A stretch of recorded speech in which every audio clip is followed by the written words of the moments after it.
Hi guys, so I'm going to read Weird Science number 1.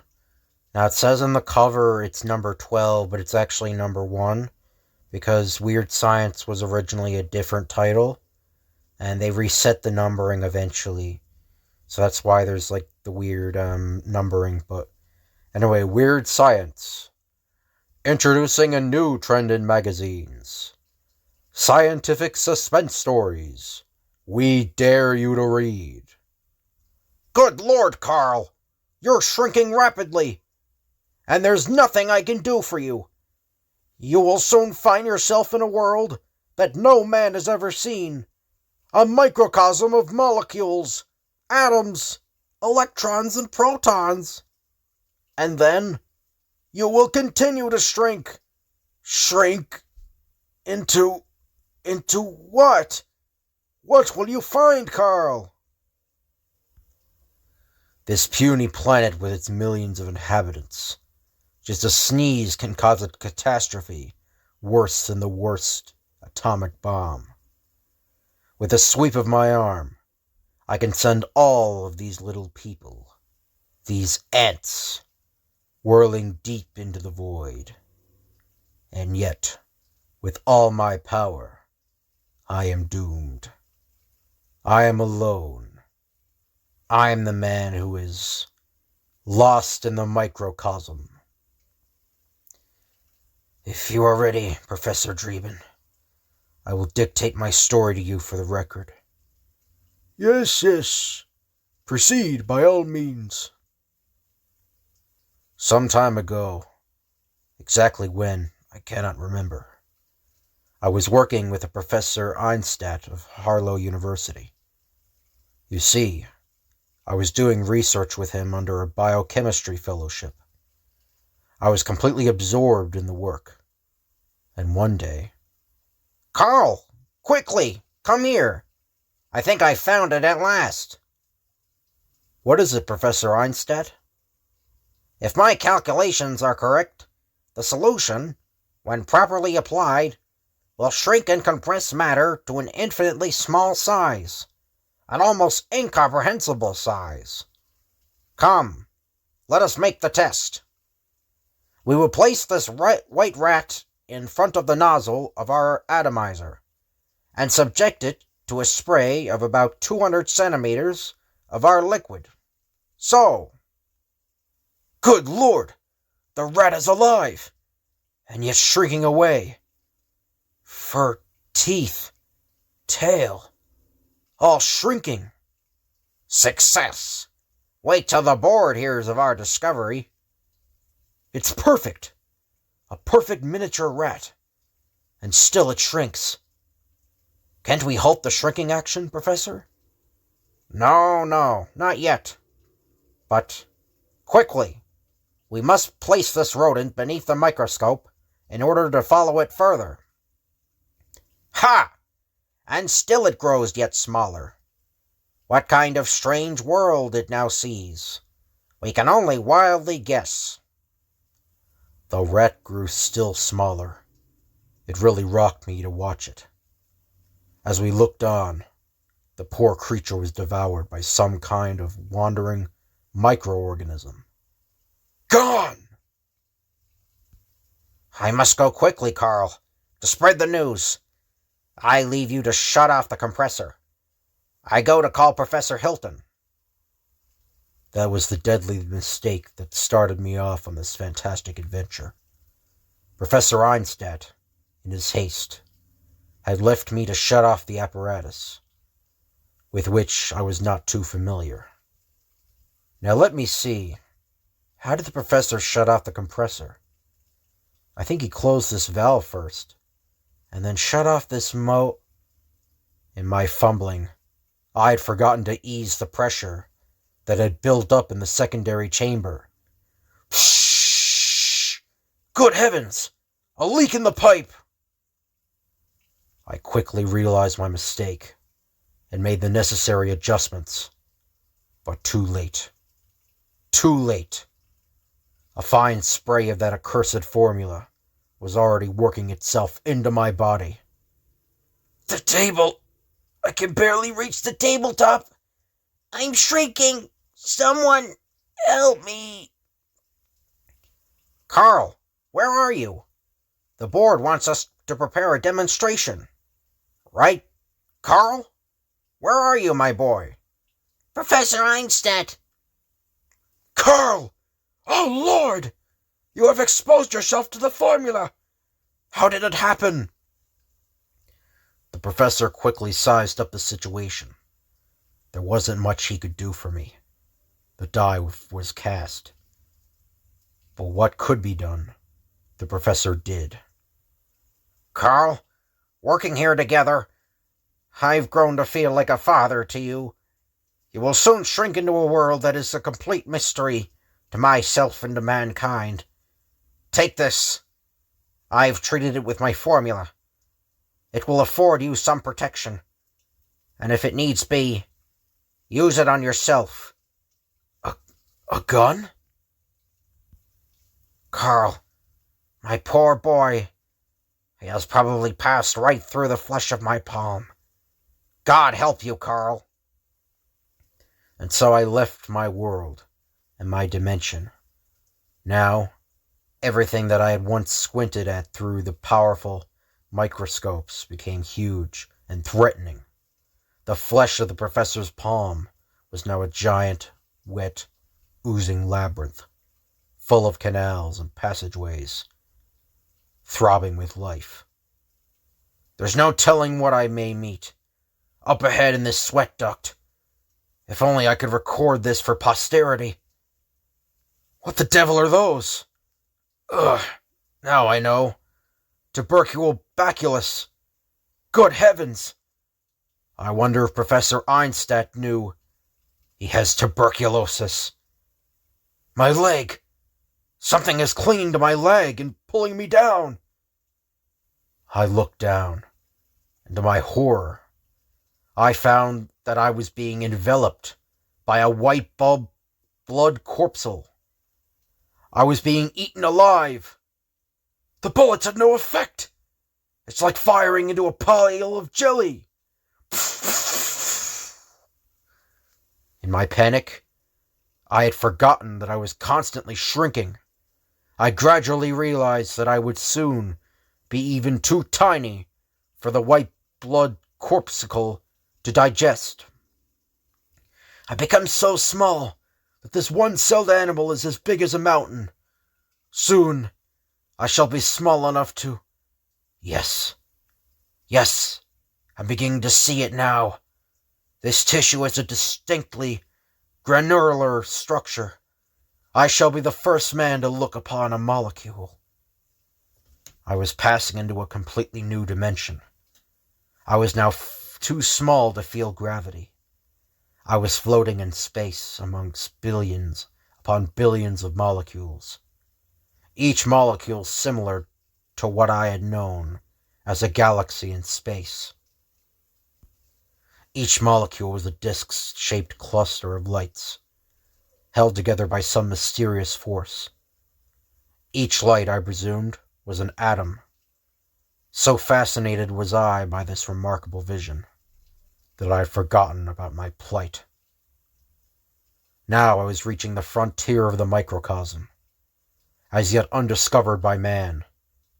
Our scientists knew of the molecule and the atoms composing it.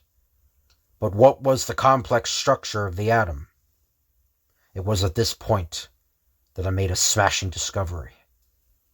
It can't be! This is incredible! The atom, the tiny atom, is actually an astronomical solar system. Just think of it. What we regarded as the submicroscopic atom was actually a miniature solar system composed of a star surrounded by planets. I thought I'd go mad with the realization. Do you understand what this meant? Each tiny atom in Professor Einstein's hand was actually a complete solar system in itself. I'm right in the solar system now, and still shrinking. A little smaller, and I'll be the same size as the star. Now I could clearly observe the fiery star, with its tiny set of planets revolving about it like bits of dust. I chose a likely planet and shrunk away towards it. This planet looks habitable. I shall stay close to its gravitational field. As I grew smaller, the planet grew larger. I reached out and gently touched its surface. As I shrunk still further, I was firmly gripped in the gravitational field of this strange planet. I waited and contracted patiently. Perhaps there were people here. Life!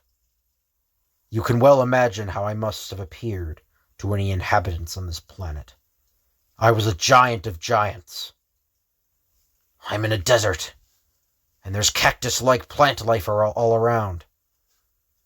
That dust cloud in the distance, it's either a group of vehicles or animals, and headed this way. Strange-looking tribesmen on horses. I mustn't frighten them away. Hello! As my impressive size melted away, the horsemen became bolder, and they soon rode up close enough to speak. Who is your chief? What is your language? Hondo! Calfugio! Hondo! They were similar to my people at home, but their language was completely foreign, and before I could make any sort of working contact, I found myself shrinking away. Kaflo, Hondo, Longo, Hondo Filango! Before their startled eyes, I shrank right out of sight, into the desert sand. And so it started once more, another cycle. First, I was no bigger than the grains of sand in the desert, grains that were now like boulders of glass. I just hope nobody pokes their finger into the sand and stirs it around. Then I was bacteria size, battling hungry protozoa, and then floating amidst the molecules, whirling like incandescent bubbles in some mysterious order. Down, down into still tinier galaxies, with their tinier suns and their tinier planets, like so much dust.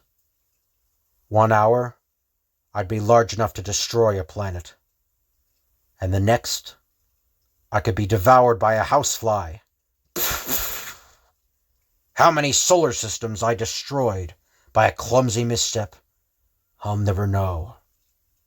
How many terrible catastrophes I caused by an accidental sneeze or cough, I cannot tell.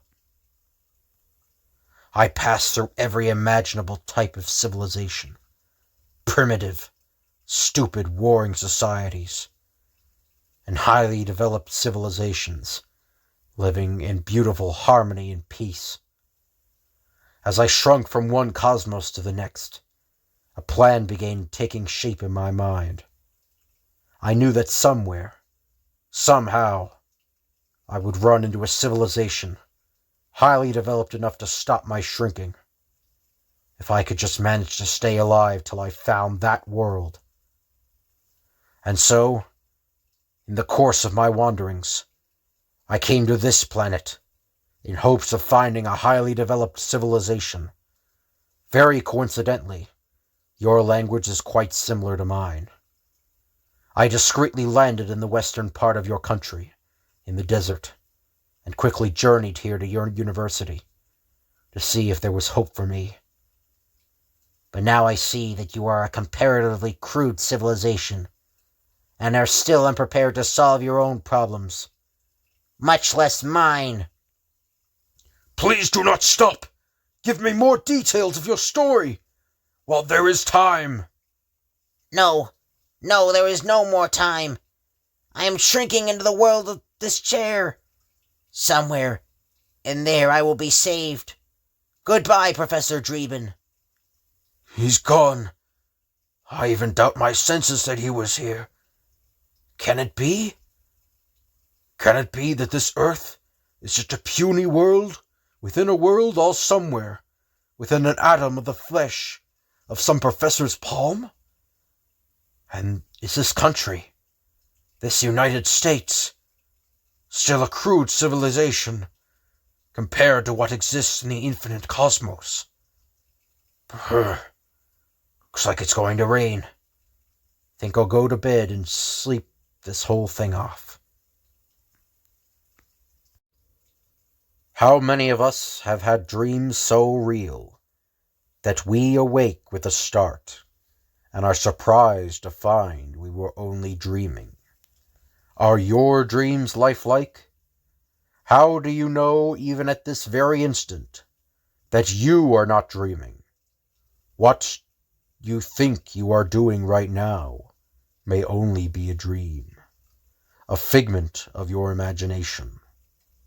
This was the paradox facing Arthur Bristol. Was he awake, or was he dreaming? What did he find at the end of his dream of doom? Good Lord! When will this end? Is this really happening to me? Or is it a dream? How long will I have to go on like this before I find out where I am? Whew! Must have dozed off. Brrr, what a dream. Now just relax, Mr. Bristol. Dr. Freud will be in to interview you in a moment. Well, Mr. Bristol, if you're relaxed, tell me your story. You don't have to rush. Just take your time. I hardly know where to begin. I guess there just isn't any beginning. You see, Doctor, I can't wake up. I just can't seem to wake up. I'm constantly dreaming. Well, my good man, aren't you awake now? Aren't you talking to me? I'm afraid I don't understand. Ring. Don't you see? Even now I may be dreaming. Even you may be part of my dream. You may be a nothing, a figment of my imagination. Now easy there. Just relax. Let us try to be calm about this. Ring. Now let's go back to the earliest point you can recollect. When did you start having these dreams? And were you in love at the time? Bring, bring. I told you, Doctor, there is no beginning, no end. How could... Good Lord! Can you do something about that phone? Answer it or shut it up! Ring, ring, ring, ring, ring, ring, ring, ring, ring, ring, ring, ring. Shut up, phone. What? Wake up. Arthur, it's like waking the dead to wake you. Don't you hear the alarm? It was a dream after all. What a night. Nightmares. Oof. What's for breakfast, dear? And that's the kind of dream I was having. I thought I'd never wake up. Well, I hope you're wide awake enough to remember the early appointment you had with your publisher. You told me to wake you extra early this morning, so that you could bring your drawings right downtown. Good Lord! Look at the time. I'll have to hurry, kid, if I expect to get downtown on time. I think I'll take a cab. Morning, Mr. Bristol. Mr. Baines has been expecting you. Go right in. Thanks, Peggy. So, you're here at last. We've been holding up production on one whole issue, waiting for your sketches. Come here and lay them on the table. I want to see what you have done. Sorry I couldn't get here sooner, JB. Or GB, but I was having the most awful times trying to sleep. Wonderful. These drawings are fantastically wonderful. You did a fine job. I must show these to the other artists. Windsor, Newton, come in here a moment, please. I haven't seen such stuff since Steel Canyon. or even King Valiant. And they're clapping, so they're clapping. It was nothing. Nothing, So they keep on clapping. Arthur! Oh, Arthur. Wake up. You've been sleeping and mumbling all through the first act of a perfectly marvelous play.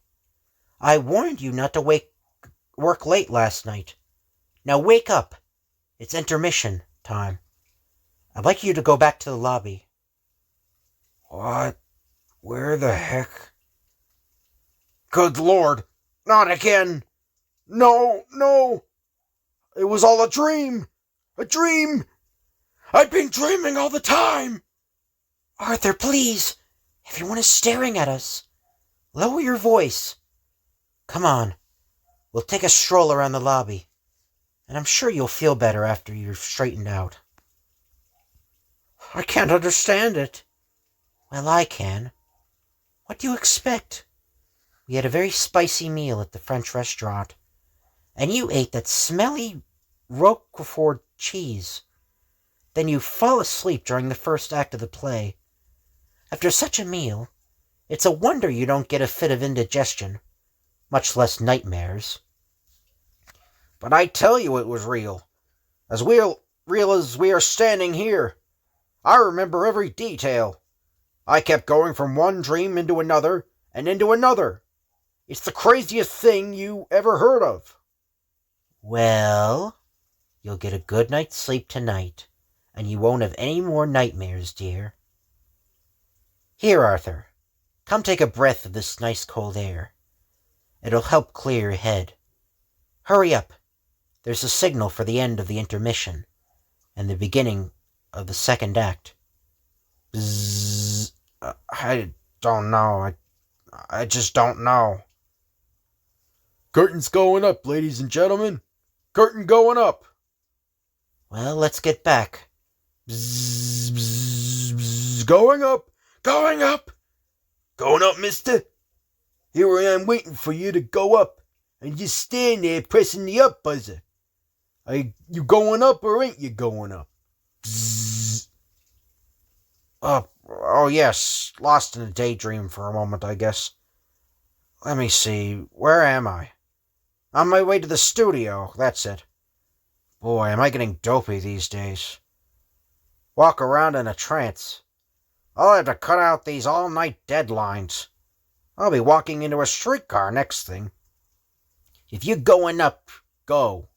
If you're staying down, stay. Ugh. 8, please. My mind has certainly been wandering. Dreams. Bah! Now I've got to get down to work. Seriously.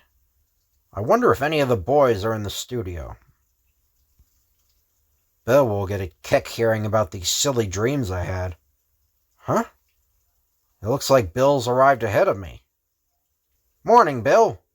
Say, have I got a loony story to tell you? I was walking to work today, and my mind wandered off in the dippiest daydream. It was as if I kept waking and dreaming at the same time. Hey. What's wrong with you this morning? Why are you so sour about? Fall out of bed on the wrong side? Don't give me none of your wisecracks this morning. I came in here and the place is a mess, with your work thrown all over the place. And 2 of my brushes are missing. Look, I came in here and talked about my dream. There's no need for you to get excited and make insinuations. Huh! Your dream. That wasn't your dream. It was an idea you saw me draw last month. Now you swipe it and say you invented it in your dream. You? You talk about swiping? Look at your drawings. Copies. Swipe picture for picture. From the Saturday Evening Post. Collier's New Yorker. People who live in glass houses shouldn't throw bricks. Hey, watch it! Whose drawings do you think you're handling? You pick that drawing off the floor before I knock you down there to keep it company. Come one step closer, boy. and I'll knock you flat with this T-square. You just touch me with that T-square, and I'll chew you up, and then chew you up into pieces. You shouldn't have done that.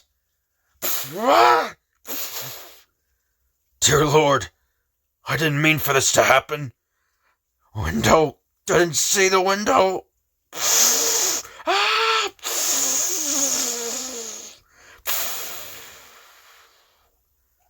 Ting, ting, ting, ting.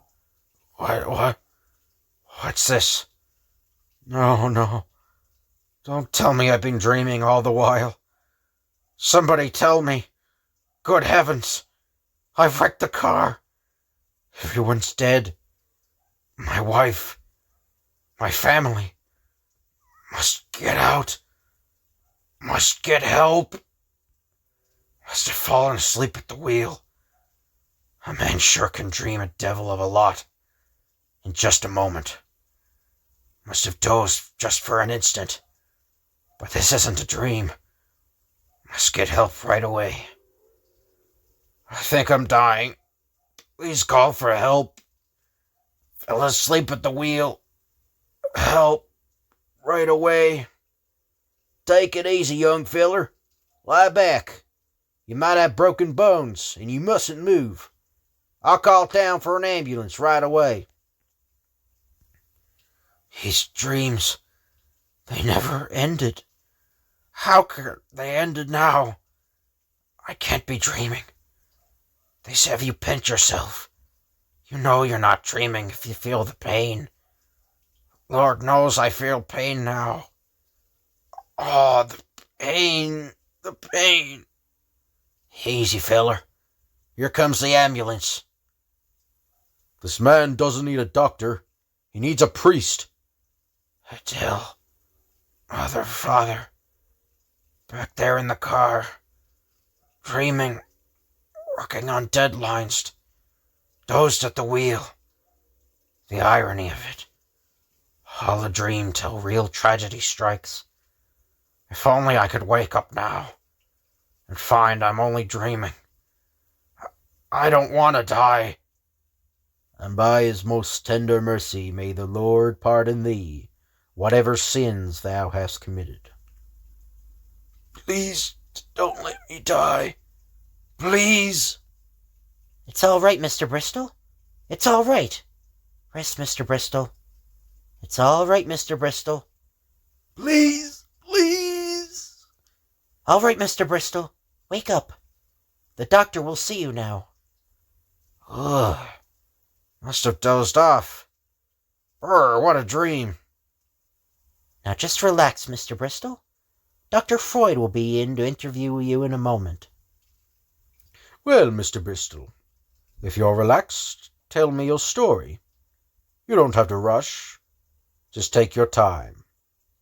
No, not another dream. And so we leave Arthur Bristol and his dream dilemma. Or is Arthur really dreaming this? Maybe he isn't dreaming it at all. Could be that you, dear reader, are the one having the dream. Could be that all this is going on in your imagination. Could be. Murder in the 21st century. Life in the year 2050 was vastly different from what it had been a century ago. Man had reached out to the moon and to Mars by spaceship. We lived in houses that were heated by sunlight and cooled by atomic fission. But with all the great advancements of science, one thing science could not control, and that was murder. I had not committed the murder, but I was planning it. I was going to marry Vanda Lafferty. We had known each other since childhood.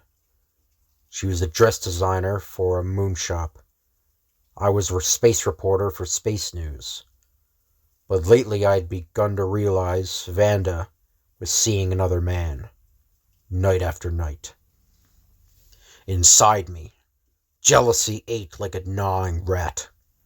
My hands were like leaves in a strong breeze. A stranger. And Vanda. Only last night I had stood and watched them through the window of her cottage living room. I stood there a little while, then turned on my heel and walked away. I had to admit that the stranger was handsome. Perhaps that made me even more bitter. For the next few days, I lived in a semi-daze. News of a new type fuel pump for atomic spaceships. The announcement of a new star discovered by our electroscopes. A new type robot to be released in time for summer trade. The landing of a spacer on distant Pluto. I fed into the radiograms as part of my job. But all the while my mind was working. I had to get rid of the stranger. But how? No man could buy poison. There were no such things as guns, except in hobbies and in private collections. I smiled. My father had owned a collection of such guns. Now that collection was mine. That night I made gunpowder in my cellar laboratory. I molded lead bullets and put bullet and powder into the shell. I loaded my gun and walked to Vanda's cottage. Inside the living room, I saw Vanda standing with the stranger. He was putting on his coat. Now Vanda was opening the door, and the stranger was leaving. I stepped out from the shrubbery and lifted my gun. I fired. The stranger kept walking. I stood in front of him and fired again, and again, and still he kept walking. Panic shook my legs. Vanda came running out the doorway, her frightened eyes staring. Jimmy, what in the world is the matter? You have a gun. You shot it. Why shouldn't I? I cried. You see him night after night. You refuse to see me. Jimmy, you thought he was a friend of mine? Of course. And what a friend. I shot him 3 times, and he's still walking. I sent him out for ice cream. He's your birthday present, Jimmy.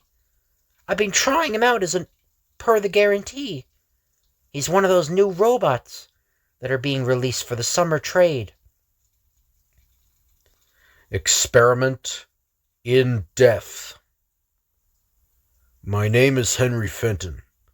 I am a scientist, and for many years I worked with the famed Carlton Bradley. But I'm getting ahead of myself. It all began one day, in our laboratory. Pulse 125, breathing regular. Ready for the injection, Henry? Ready, Carlton. This was to be our final experiment, the culmination of months of planning and study. With the hypodermic needle in my hand, I was going to inject into the bloodstream of the unconscious dog on our lab table a fatal air bubble. All right, Henry. Go ahead. Yes, Carlton. Slowly, the jet of air from the hypodermic entered the dog's vein.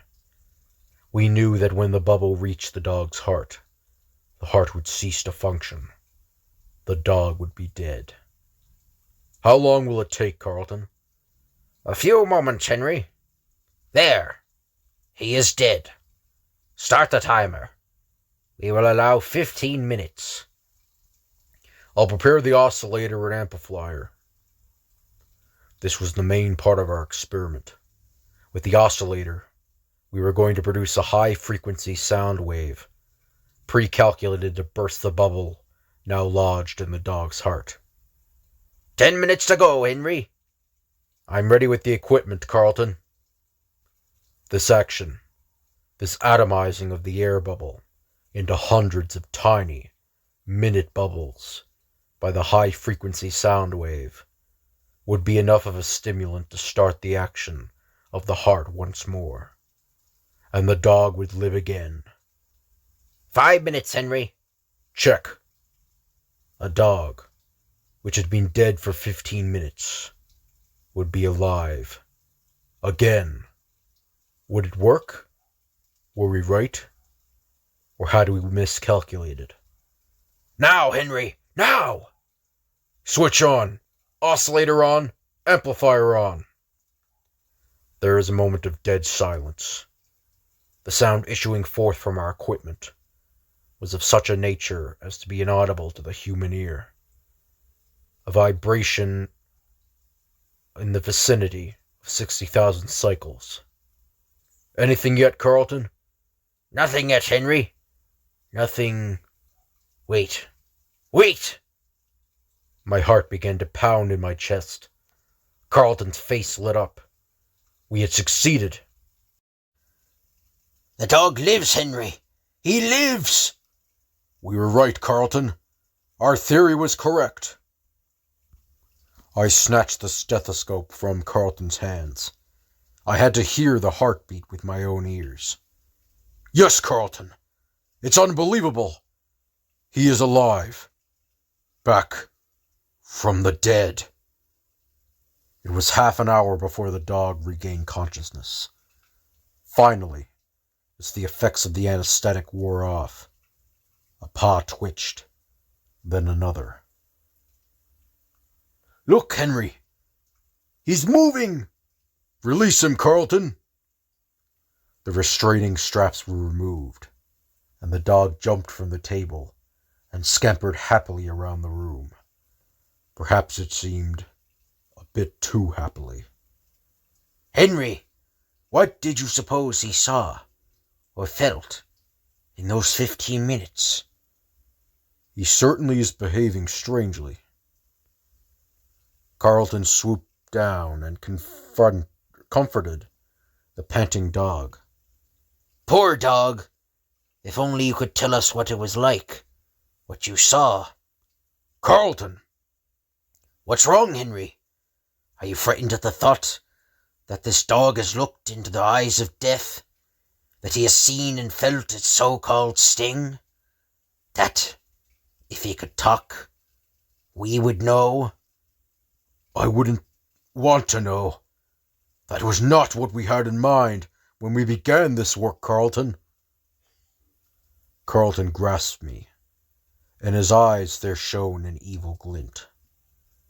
But think of it, Henry. To know what death is, to see, to feel it for 15 minutes, and then to return and tell it to the world. Carl, what are you saying? You will perform this experiment upon me tomorrow, Henry. If the dog shows no ill effects, I shall die for a while. But, you're mad, Carlton. That night, as I lay in my bedroom, I listened to the howling of the dog from the kennel. Poor creature. The other must have sickened him.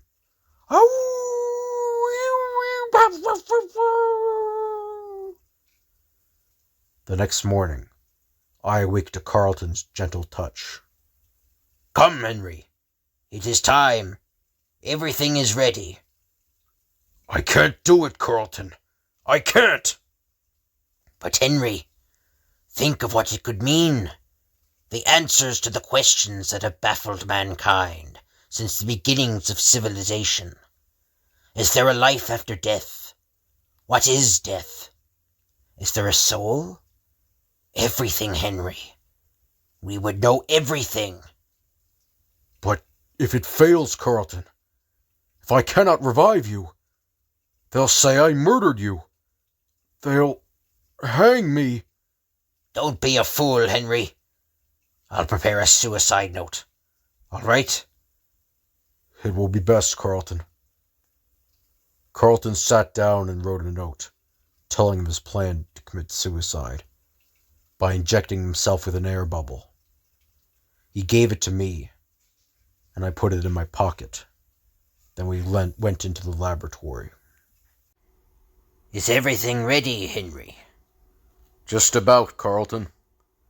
I placed the anesthetic mask over Carlton's face and opened the valve. The sweet smell of ether wafted upwards from his prostrate form. He's unconscious. And I check his respiration and pulse.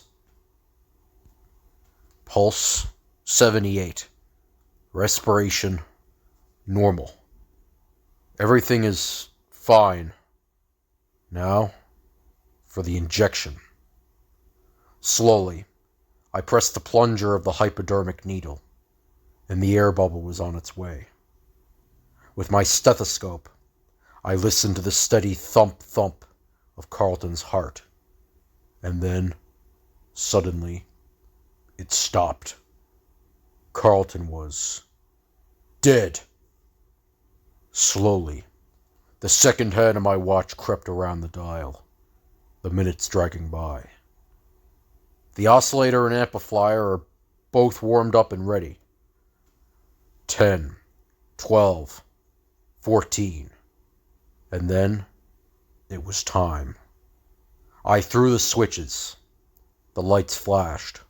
The sound waves were being directed at Carlton's heart. Frantically, I placed the stethoscope to his chest. There was no sound. I moved it about. Nothing. Suddenly, weakly at first, but then stronger and stronger, his heart began to beat. Thank goodness! He's alive! I wheeled Carlton into the bedroom and placed him in bed. It would be hours before he came out of the other. Hours before I would know what he had experienced. My thoughts were suddenly shattered by the ringing of a bell. The front door. Yes? This your dog, mister? Why, yes. What happened to him? He's dead. I had to shoot him.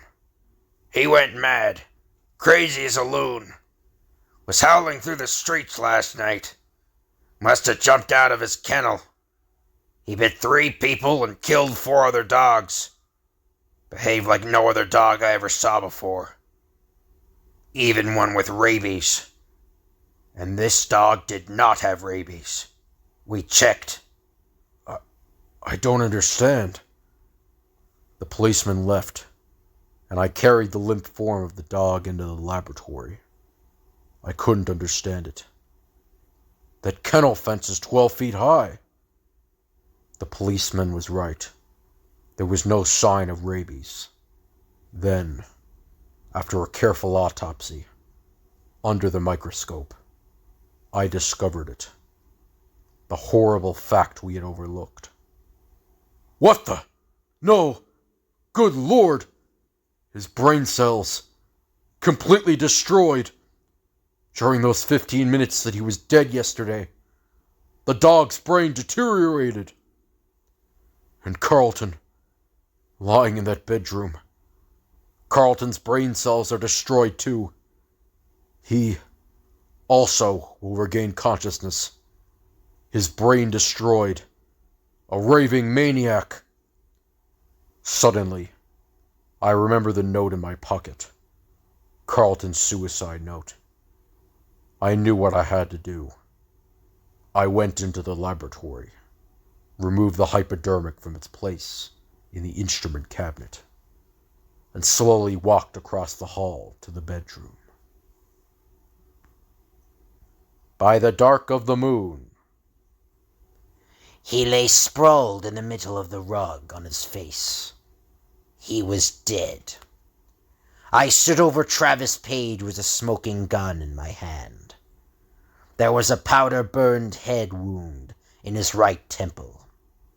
It looked like a suicide wound. Rubbing the butt of the gun, I put it into Page's lifeless hand. Now it would be a sure bet that the police would say Page had killed himself. I let a smile touch my lips. Oh, I had planned this well. Page was a fellow employee with me at the importing company, where we handled all the cash income together. I had been removing thousands of dollars and stashing it away. I had forged Page's ledgers at night, so it would appear that Page had been stealing the funds.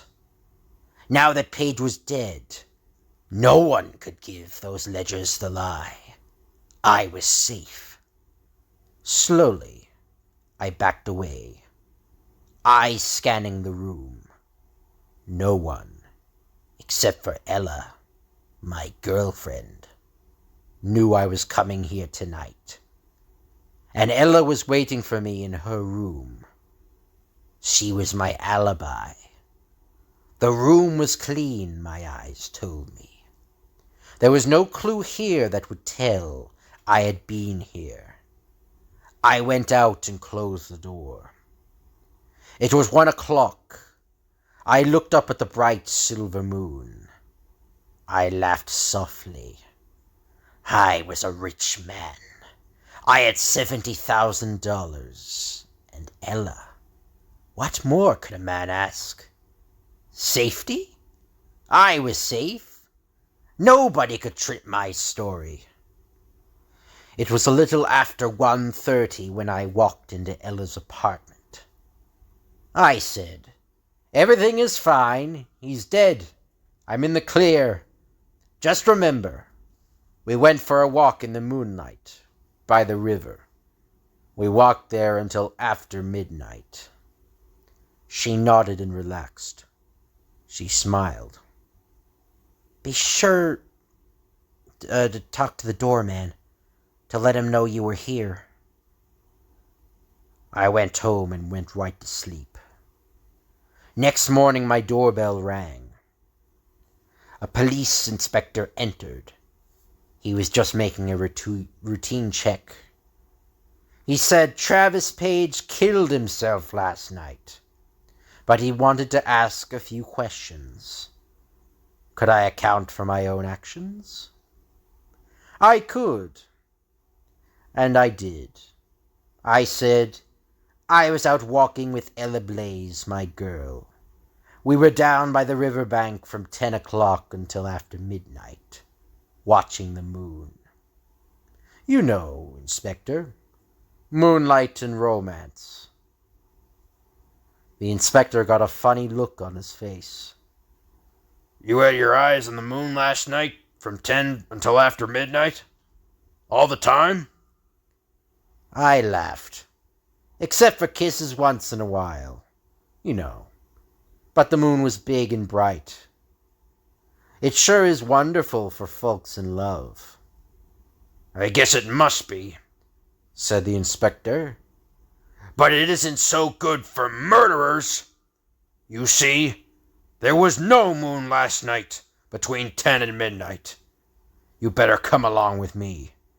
I've a hunch we'll learn plenty by going over books and calling in witnesses. Maybe Page wasn't the one who embezzled all that money after all. I think a thorough investigation will bring out your truth. Get your coat on. What are you talking about? I stammered. No moon? No moon, said the inspector. Last night, between 10 and midnight, there was a total lunar eclipse. They came from a satellite of Alpha Centauri, a star over 26 trillion, or 25,600,000 something miles away, over 3 light years distant. They came here, to Earth. These things from outer space.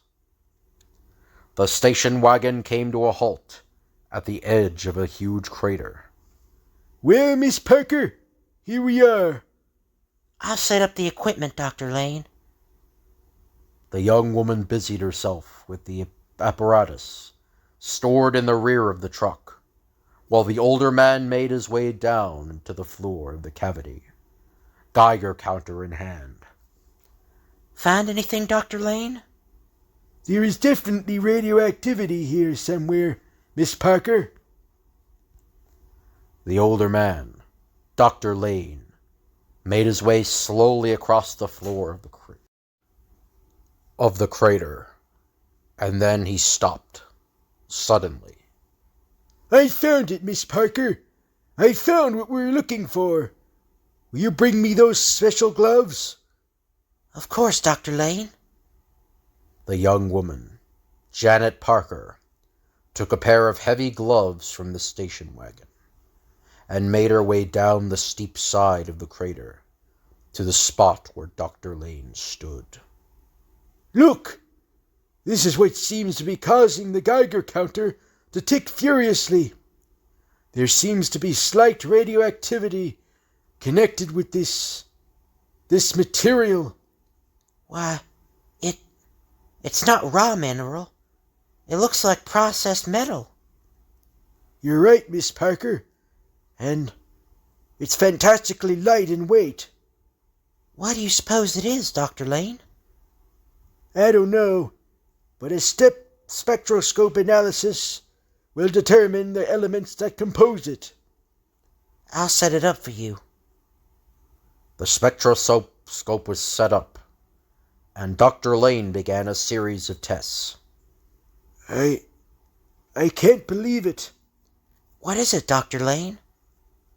This so-called metal does not contain a single element known to science. Not one element known to be present on Earth or the surrounding solar system. Then perhaps it is a meteorite, fallen from outer space. It can't be. We've already determined that it is processed metal. That it is man-made. What are you saying, Doctor? You mean... Exactly, Miss Parker. This huge crater was made by a falling object. A manufactured object. But one containing elements not found in our solar system. This object came from outer space. From a world yet undiscovered by our present-day science. Do you think this object, might have contained people? That is hard to say, Miss Parker. Perhaps there were witnesses to the phenomenon. Do you see any houses around? I'll get the binoculars, Dr. Lane. Yes.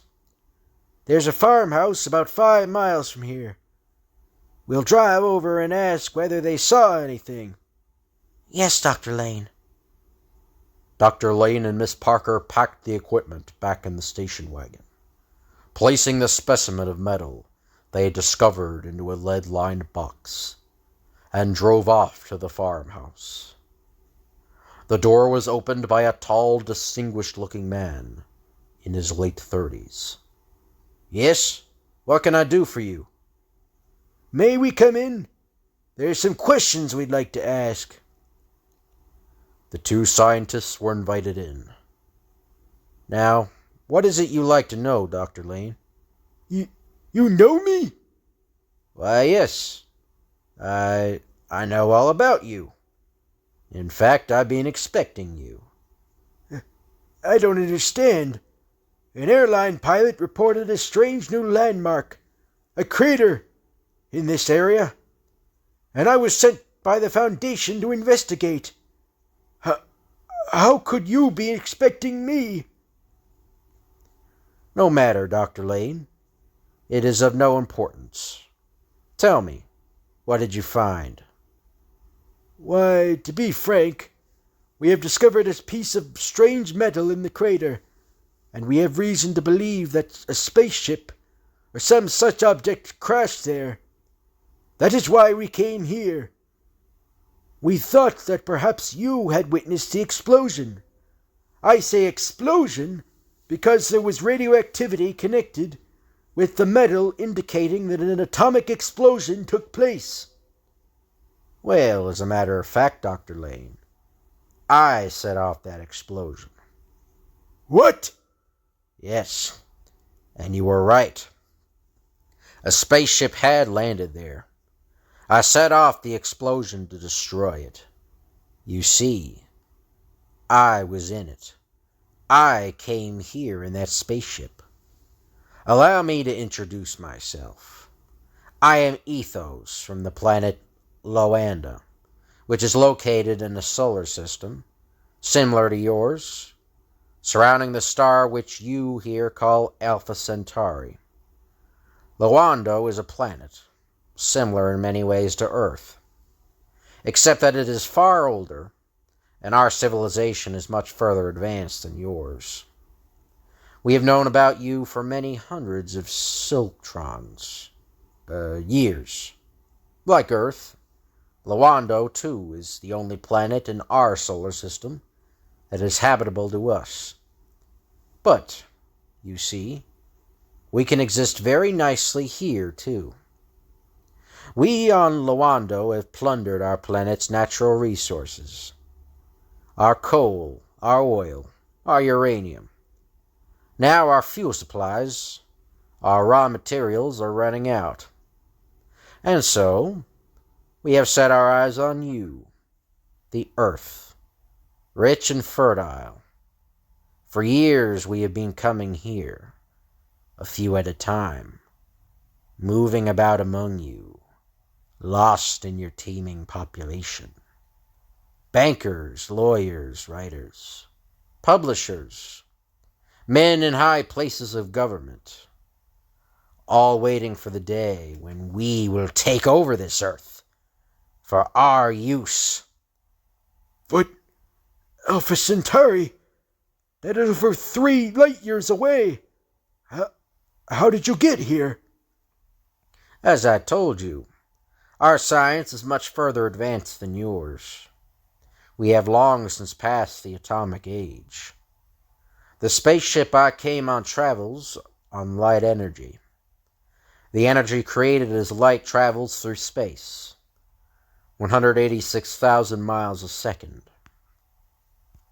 Yes, it took me 3 years to make the journey, and those 3 years will not be wasted, nor the work of the many who have preceded me.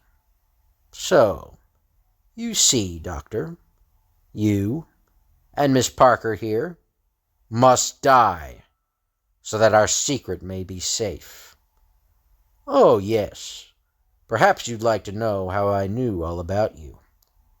There is one thing that is different about us Luandos. Our concealed third eye. It is, how can I explain, like a built-in radio station. It transmits and receives mental images. See? I knew you were coming when I received a mental image from another Luando, strategically placed in your society, one of the 26,000 of us that have come here. And now, I regret that you must die. As Ethos, the human-like creature from Luando, drew forth a strange weapon, Dr. Lane lunged. Run, Janet! Run and warn the people! As the two struggled, Janet Parker darted from the house and sped away in the station wagon. I'll go to the police. I'll bring them back. Perhaps it will not be too late to save Dr. Lane. But when the police, after hearing her unbelievable story, returned with Janet Parker, they found nothing. The dame must be nuts. This place hasn't been lived in for years.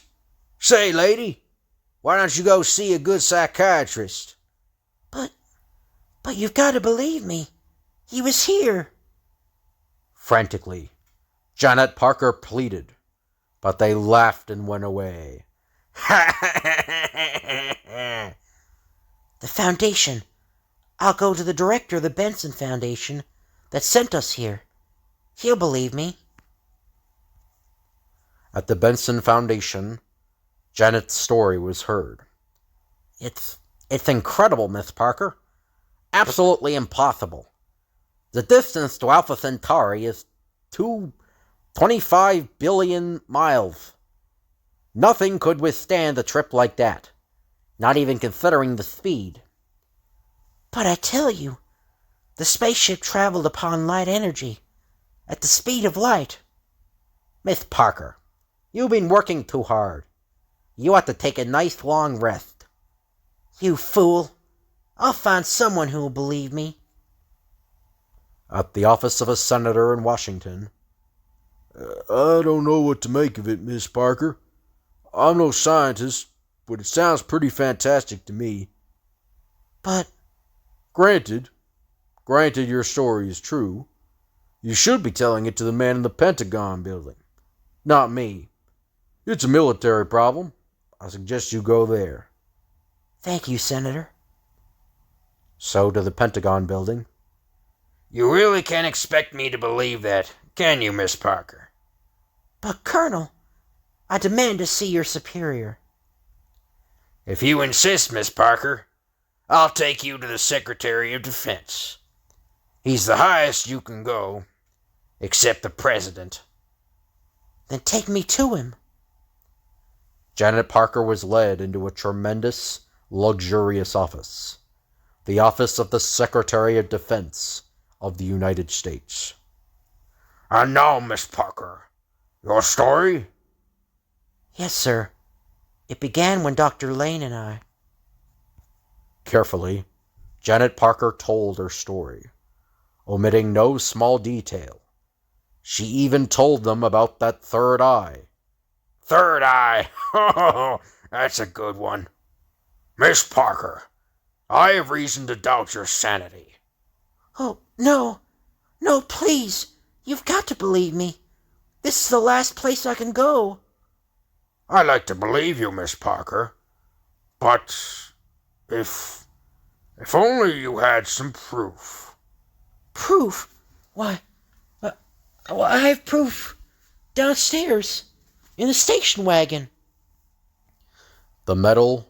Janet had remembered the strange piece of metal in the lead-lined box in the car. She rushed downstairs and brought it up.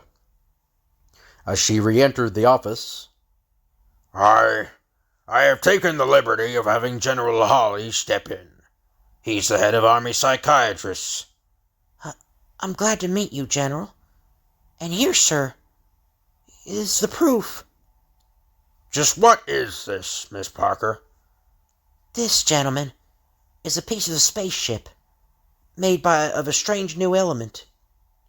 Here, I'm a metallurgist. Let me see that. Bah! This is a piece of aluminum, sir. From the V2 experiments, I think. This girl's been fooling around near the proving grounds. according to all indications, sir, I should judge this girl as hopelessly insane.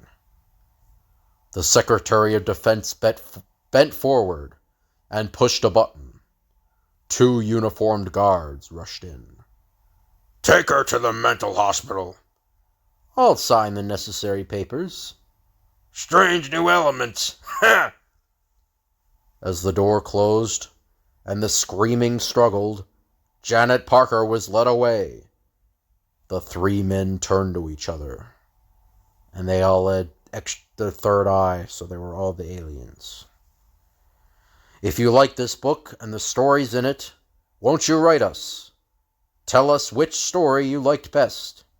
Address your letters to the address that's in there, so Russ Cochran in West Plains, Missouri. So I hope you guys enjoyed the video. If you could like, comment, and subscribe, that'd be appreciated. If you have any requests for me, if you want me to do, just let me know in the comments, and I'll put on my list. It's going to take me a while to get to any requests, though. Because I got a few requests already. I'm doing up to about like September 17th, I think. But I will put it on my list, though, if you guys have any requests. But anyway, yeah, thank you all for watching, and I'll see you guys later.